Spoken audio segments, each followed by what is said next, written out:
జొన్న సంగటి, chicken curry ఈ కాంబినేషన్ ఎంత బావుంటదంటే దాన్ని తిన్న వాళ్ళకే తెలుస్తుంది. ఆల్రెడీ మన ఛానెల్‌లో ఈ జొన్నన్నం రవ్వతో ఎలా ప్రిపేర్ చేసుకోవాలనేది చూపిచ్చాను. కానీ ఇప్పుడు ఇన్‌స్టాంట్‌గా ఓన్లీ జొన్నల్ని డైరెక్ట్‌గా నానబెట్టేసి ఎలా చేసుకోవాలో చూపిస్తా. ఫస్ట్ అయితే 2 అవర్స్ పాటు సోక్ చేసుకున్న జొన్నల్ని మిక్సీలో బరకగా ఆడి పెట్టుకోవాలి.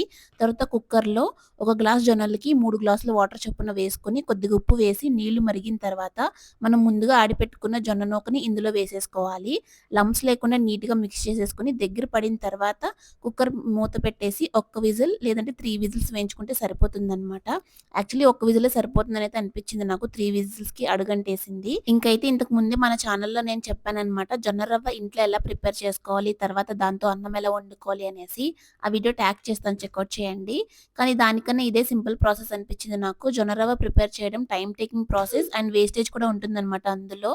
కానీ ఇందులో అలా కాదు. జొన్నల్ని నానబెట్టేస్తాం కాబట్టి మొత్తం మిక్సీ పట్టేస్తాం కాబట్టి పొట్టు లాంటిది, పిండి లాంటిది ఏమీ ఉండదు. ఇదే సింపుల్ అనిపించింది నాకు. కాకపోతే జొన్నల్ని నానపెట్టుకోవడం చాలా ఇంపార్టెంట్ ఇక్కడ. అది మర్చిపోయామా అయిపోయిందే ఇంకా. ఇంకైతే ప్రాసెస్ సింపుల్‌గా ఉంది కదా! మరి ట్రై చేసేయండి.